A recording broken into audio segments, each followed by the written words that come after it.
श्रीमद् भगवत गीता में भगवान श्री कृष्ण स्वयं अर्जुन से कहते हैं, जातस्य ही ध्रुवो मृत्यु ध्रुवम जन्म मृतस्य च। अर्थात जो जन्म लेता है उसकी मृत्यु निश्चित है, जो मरता है उसका पुनर्जन्म भी निश्चित है। परंतु एक जटिल प्रश्न यह उठता है कि क्या एक ही परिवार में आत्मा का पुनर्जन्म संभव है? क्या आत्मा अपने ही परिवार में बार बार जन्म लेकर अपने अधूरे कर्मों को पूरा करती है? क्या कोई आत्मा अपने पाप या पुण्य के कारण अपने ही वंश में वापस लौट सकती है? इस वीडियो के माध्यम से हम आपको इस गूढ़ रहस्य को विस्तार से बताएंगे, जो महाभारत काल से जुड़ा हुआ है। भगवान श्री कृष्ण कहते हैं कि इस कथा को सुनने मात्र से व्यक्ति के पापों का नाश होता है। इसीलिए आप सभी से मेरा निवेदन है कि आप इस कथा को शुरू से लेकर अंत तक ध्यान लगाकर अवश्य सुनें। चलिए शुरू करते हैं। महाभारत का युद्ध समाप्त हो चुका था। धर्मराज युधिष्ठिर ने हस्तिनापुर का शासन संभाल लिया था। पांडवों ने अपनी संपूर्ण शक्ति से राज्य को धर्म के मार्ग पर चलाने का प्रयास किया, किंतु उनके मन में अब भी कई आध्यात्मिक प्रश्न थे। युद्ध के दौरान उन्होंने अपने परिवार के कई सदस्यों को खो दिया था। भीष्म पितामह, अभिमन्यु, द्रोणाचार्य, कर्ण और भगवान श्री कृष्ण की इच्छा से कौरव वंश का संहार हो गया था। यह सब देखकर युधिष्ठिर के मन में एक गहरी जिज्ञासा उत्पन्न हुई। एक दिन वह अपने भाइयों भीम, अर्जुन, नकुल और सहदेव के साथ महर्षि वेदव्यास जी के आश्रम में पहुंचे। वहां उन्होंने श्रद्धापूर्वक महर्षि के चरणों में प्रणाम किया और अपनी शंका प्रकट की। युधिष्ठिर बोले, गुरुदेव, आपने हमें धर्म कर्म के गूढ़ रहस्यों के बारे में बताया, किंतु एक प्रश्न मेरे मन को विचलित कर रहा है। क्या एक ही परिवार में पुनर्जन्म संभव है? क्या कोई आत्मा अपने ही वंश में बार बार जन्म ले सकती है? महर्षि वेदव्यास जी ने गहरी दृष्टि से युधिष्ठिर की तरफ देखा। वे जानते थे कि युधिष्ठिर कोई साधारण मनुष्य नहीं है। वे स्वयं धर्मराज के अंशावतार थे, जिनका हृदय सदा सत्य की खोज में लगा रहता था। उन्होंने कुछ क्षण ध्यान लगाया, फिर गंभीर स्वर में बोले, धर्मराज, यह प्रश्न जितना सरल लगता है उतना ही रहस्यमयी और गूढ़ है। पुनर्जन्म के नियम अटल हैं, किंतु कभी कभी कोई आत्मा विशेष परिस्थितियों में अपने ही परिवार में बार बार जन्म लेती है। यह तब होता है जब उसके अधूरे कर्म उसी परिवार से जुड़े होते हैं, या जब उसने अपने पूर्व जन्म में कोई विशेष संकल्प लिया होता है। युधिष्ठिर और उनके भाई ध्यान पूर्वक सुन रहे थे। महर्षि वेदव्यास जी आगे बोले, पुनर्जन्म के 3 कारण होते हैं। पहला, प्रारब्ध कर्म। जो कर्म पहले किए गए हैं वे अगले जन्म में फल देने के लिए बाध्य होते हैं। दूसरा, संस्कारों का प्रभाव। जब किसी आत्मा की गहरी स्मृतियां या भावनाएं अधूरी रह जाती हैं तो वह जन्म लेने के लिए उसी स्थान की ओर आकर्षित होती है। तीसरा, अनुबंध। यदि किसी आत्मा का किसी कुल या परिवार से गहरा संबंध हो तो वह वहाँ पुनर्जन्म ले सकती है। यह संबंध प्रेम, घृणा, पाप या पुण्य किसी भी रूप में हो सकता है। युधिष्ठिर ने आगे प्रश्न किया, गुरुदेव, क्या कोई ऐसा उदाहरण है जिससे यह प्रमाणित हो सके कि कोई आत्मा अपने ही कुल में जन्म लेती है? महर्षि वेदव्यास जी मुस्कुराए और बोले, हाँ, मैं तुम्हें एक ऐसी घटना सुनाने जा रहा हूँ जो स्वयं भगवान कृष्ण के काल में घटित हुई थी। यह कथा द्वारिका के एक ब्राह्मण और अर्जुन की प्रतिज्ञा से जुड़ी हुई है। इसी कथा में पुनर्जन्म का एक रहस्यमय उदाहरण मिलता है। यह सुनकर पांडवों की जिज्ञासा और भी बढ़ गई। महर्षि वेदव्यास जी ने कथा सुनाना आरंभ किया और बोले, महाभारत युद्ध के कुछ समय के बाद जब श्री कृष्ण द्वारिका में राज्य कर रहे थे, तब एक दिन एक ब्राह्मण उनके दरबार में आया। वह अत्यंत चिंतित था। उसने प्रभु श्री कृष्ण के चरण पकड़कर विलाप करना शुरू कर दिया। युधिष्ठिर और पांडव एकाग्र होकर कथा सुन रहे थे। महर्षि ने आगे कहा कि ब्राह्मण की समस्या विचित्र थी। वह बोला कि उसकी जितनी भी संतानें जन्म लेती हैं वे सभी जन्म लेते ही मृत्यु को प्राप्त हो जाती हैं। यह घटना बार बार घटित हो रही थी। ब्राह्मण ने सोचा कि यह उसके किसी पाप का फल है, किंतु जब उसने सभी प्रकार के अनुष्ठान किए तब भी उसे कोई समाधान नहीं मिला, तो वह अंततः प्रभु कृष्ण के पास पहुंचा। यह सुनकर युधिष्ठिर के मन में कौतूहल उत्पन्न हुआ। गुरुदेव, क्या श्री कृष्ण ने उस ब्राह्मण की समस्या का समाधान किया? महर्षि वेदव्यास जी ने उत्तर देते हुए कहा, हाँ, किंतु इस घटना में एक गूढ़ रहस्य था। ब्राह्मण के घर जितनी भी संतानों ने जन्म लिया और वह मृत्यु को प्राप्त हुई, वह कोई साधारण घटना नहीं थी, बल्कि यह पुनर्जन्म और कर्म के बंधन से जुड़ा हुआ था। जब अर्जुन को इस घटना का पता चला तो उसने ब्राह्मण से प्रतिज्ञा की कि वह स्वयं उसकी अगली संतान की रक्षा करेगा। किंतु जब ब्राह्मण का पुत्र फिर से गायब हो गया तब अर्जुन ने स्वयं यमलोक की यात्रा की। भीम ने आश्चर्यचकित होकर पूछा, क्या अर्जुन यमलोक तक चले गए? महर्षि ने उत्तर दिया, हाँ। अर्जुन ने वहां जाकर यमराज से इस घटना का रहस्य पूछा। तब यमराज ने उन्हें बताया कि यह ब्राह्मण कोई साधारण आत्मा नहीं है। यह आत्मा पहले भी इसी कुल में जन्मी थी और अपने कर्मों के कारण बार बार इसे अपने ही परिवार में जन्म लेना पड़ा। युधिष्ठिर और पांडव अब पूरी तरह इस कथा में डूब चुके थे। महर्षि वेदव्यास जी बोले, धर्मराज, यह कथा तुम्हें यह समझाने के लिए है कि आत्मा के कर्म उसके पुनर्जन्म का निर्धारण करते हैं। यदि आत्मा का कोई विशेष संबंध किसी परिवार से हो तो वह उसी कुल में पुनः जन्म ले सकती है, कभी पुण्य के कारण, कभी पाप के कारण, तो कभी किसी अधूरे कार्य को पूरा करने के लिए। युधिष्ठिर ने गहरी सांस ली और बोले, अब मैं समझ गया कि कर्म, परिवार और पुनर्जन्म का रहस्य कितना गहरा है। किंतु मुझे अब इस कथा को विस्तार से सुनने की जिज्ञासा है। महर्षि वेदव्यास जी मुस्कुराए और बोले, तो सुनो द्वारका की उस ब्राह्मण की पीड़ा और अर्जुन की प्रतिज्ञा की पूरी कथा। काल चक्र निरंतर घूमता रहता है, जन्म और मृत्यु का खेल अनवरत चलता रहता है, परंतु जब कोई आत्मा विशेष कर्म से बार बार जन्म लेती है तो यह एक रहस्य बन जाता है। यह घटना उस समय की है जब भगवान श्री कृष्ण द्वारका में अपने राजमहल में निवास कर रहे थे। द्वारका जो समुद्र के मध्य बसी हुई एक दिव्य नगरी थी, जहाँ धर्म और सत्य के पालन का आदर्श स्थापित किया गया था। श्री कृष्ण वहाँ अपने भक्तों को आशीर्वाद दे रहे थे, न्याय कर रहे थे और जगत के कल्याण हेतु अपनी लीलाएं रच रहे थे। एक दिन द्वारका की राजमहल के द्वार पर एक ब्राह्मण पहुंचा। उसका शरीर अत्यंत दुर्बल था, मुखमंडल पर गहन पीड़ा के चिन्ह थे और आंखों से आंसुओं की धारा बह रही थी। वह रोते रोते प्रभु कृष्ण के पास पहुंचा और उनके चरणों में गिरकर अत्यंत करुण स्वर में बोला, हे द्वारकाधीश, मुझ पर कृपा करो, मेरी पीड़ा को सुनो। मैं एक धर्मपरायण ब्राह्मण हूँ। मैंने जीवन भर सत्य और अहिंसा का पालन किया है, कभी किसी का अहित नहीं किया। फिर भी मैं एक ऐसे दुर्भाग्य से ग्रसित हूँ जिसका कोई उपाय नहीं दिख रहा। श्री कृष्ण ने प्रेम पूर्वक ब्राह्मण को उठाया और बोले, बस शांत हो जाओ, कहो तुम्हारे मन की पीड़ा क्या है। ब्राह्मण ने अपने आंसू पहुँचे और कांपते हुए कहा, हे माधव, मेरे जितने भी पुत्र जन्मे वे सभी जन्म लेते ही मृत्यु को प्राप्त हो गए। यह मेरे साथ 5वीं बार हो चुका है। मैं एक पिता हूँ जिसने अपने पुत्रों को जन्म लेते ही गोद में निर्जीव पाया। क्या यह मेरे पूर्व जन्म के पापों का परिणाम है? क्या मेरी आत्मा किसी श्राप से बंधी हुई है? क्यों मेरे पुत्र इस संसार में आते ही मृत्यु को प्राप्त हो जाते हैं?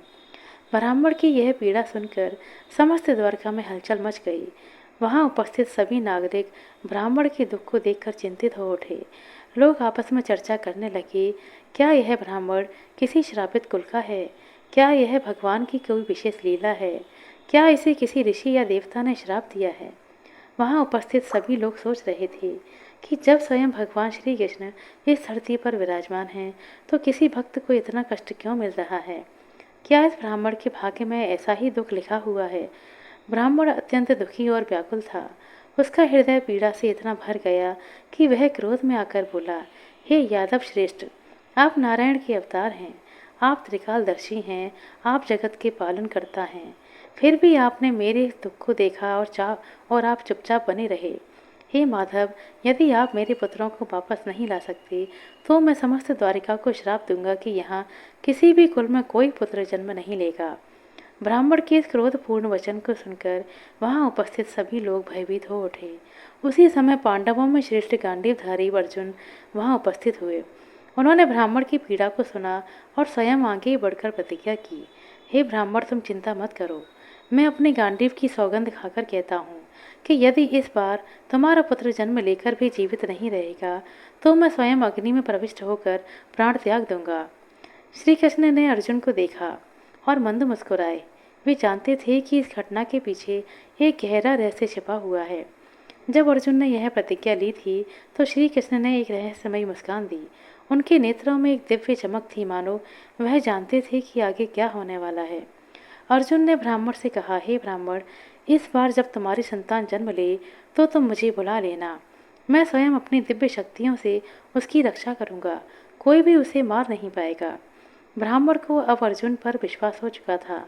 उसने श्री कृष्ण के चरणों में प्रणाम किया और अपने घर वापस लौट आया।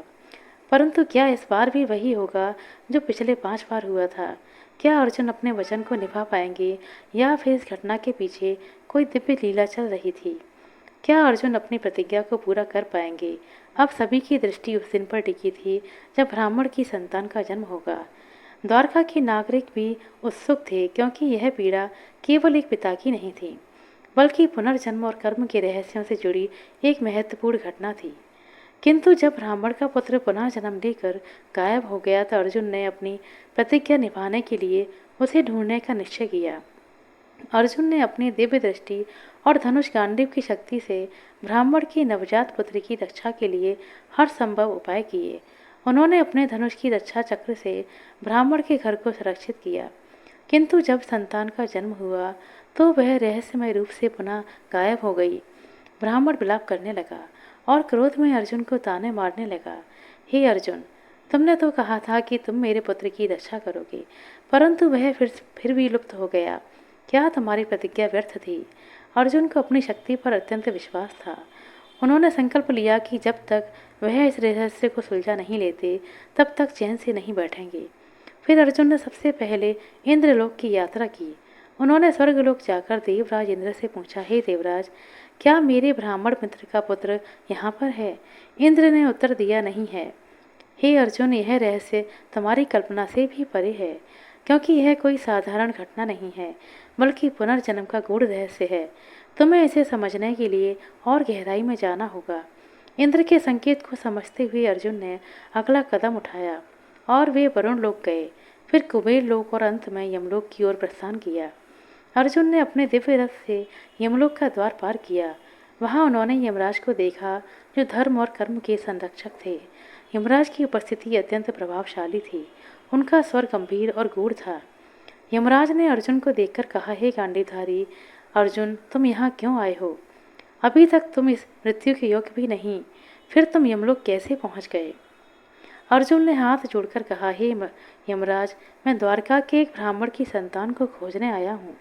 मैंने उसे बचाने की प्रतिज्ञा ली थी, किंतु वह जन्म लेते ही लुप्त हो गया।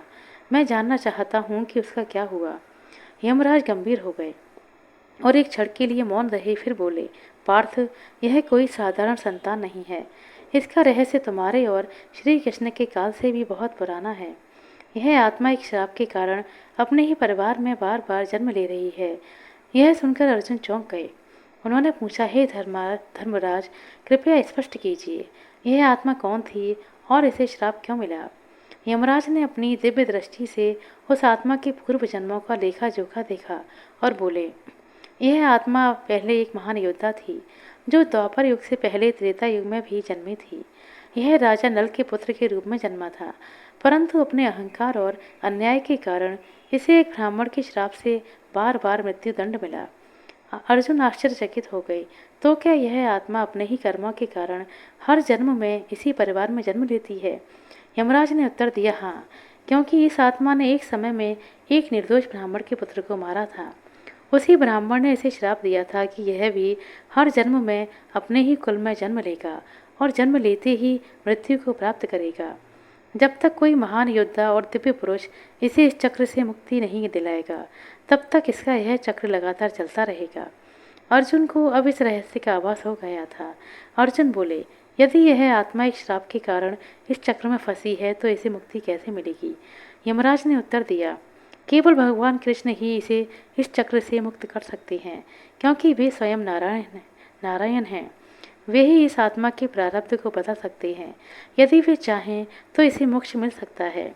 अर्जुन ने तुरंत भगवान कृष्ण का ध्यान लगाया और उन्हें यमलोक बुलाया। श्री कृष्ण जी दिव्य रूप में प्रकट हुए। श्री कृष्ण मुस्कुराए और बोले, हे पार्थ, यह आत्मा अपने ही कर्मों में उलझी हुई थी, परंतु अब इसका समय आ गया है कि इसे मोक्ष प्राप्त हो। फिर भगवान श्री कृष्ण ने उस आत्मा के बंधनों को काट दिया। यमराज ने कहा, अब यह आत्मा पुनर्जन्म नहीं लेगी, इसका चक्र यहीं समाप्त हुआ। हे अर्जुन, तुमने इस आत्मा को मुक्त कराने में एक महत्वपूर्ण भूमिका निभाई है। अर्जुन और श्री कृष्ण ने ब्राह्मण के पुत्र को वापस जीवित कर दिया। और उसे द्वारका में उसके माता पिता को सौंप दिया। जब ब्राह्मण ने अपने पुत्र को जीवित देखा तो वह आश्चर्य और खुशी से भर उठा। उसने प्रभु कृष्ण और अर्जुन को धन्यवाद दिया। अर्जुन ने समझ लिया कि कर्म, पुनर्जन्म और श्राप का रहस्य कितना गहरा है। यह केवल एक जीवन का खेल नहीं था, बल्कि एक आत्मा की यात्रा थी, जो तब तक चलती रहती है जब तक वह अपने कर्मों से मुक्त नहीं हो जाती। फिर भगवान श्री कृष्ण ने अर्जुन से कहा कि हे पार्थ, यह घटना तुम्हें यह सिखाने के लिए हुई कि आत्मा अपने कर्मों के अनुसार जन्म लेती है, किंतु जब कोई सत्य और धर्म के मार्ग पर चलता है तो उसे मोक्ष की प्राप्ति होती है। अर्जुन ने सिर झुका लिया और कहा, हे केशव, अब मैं पुनर्जन्म और कर्म के गूढ़ रहस्य को समझ चुका हूँ। सत्य और धर्म ही आत्मा की मुक्ति का मार्ग है। युधिष्ठिर और पांडवों ने जब यह कथा सुनी तो वे भी आश्चर्यचकित रह गए। महर्षि वेदव्यास जी ने कहा कि हे धर्मराज, यह घटना सिद्ध करती है कि पुनर्जन्म सत्य है। यदि किसी के कर्म उसके परिवार या कुल से जुड़े होते हैं तो आत्मा बार बार अपने ही परिवार में जन्म ले सकती है, जब तक कि वह मुक्त ना हो जाए। यही कारण है कि कुछ लोग अपने पिछले जन्म की स्मृतियां रखते हैं। युधिष्ठिर ने सिर झुकाकर कहा कि हे गुरुदेव, अब मेरी शंका का समाधान हो चुका है। पुनर्जन्म का रहस्य अद्भुत है, गूढ़ है, किंतु धर्म ही एकमात्र समाधान है। आशा करते हैं दोस्तों आपको हमारा द्वारा सुनाया गया यह रहस्य है वीडियो अच्छा लगा होगा। वीडियो अच्छा लगा हो तो कृपया लाइक कर दें, शेयर कर दें। चैनल पर नए हैं तो सब्सक्राइब कर लें। अपना कीमती समय देने के लिए बहुत बहुत धन्यवाद। मिलते हैं अगले वीडियो में, तब तक के लिए नमस्कार।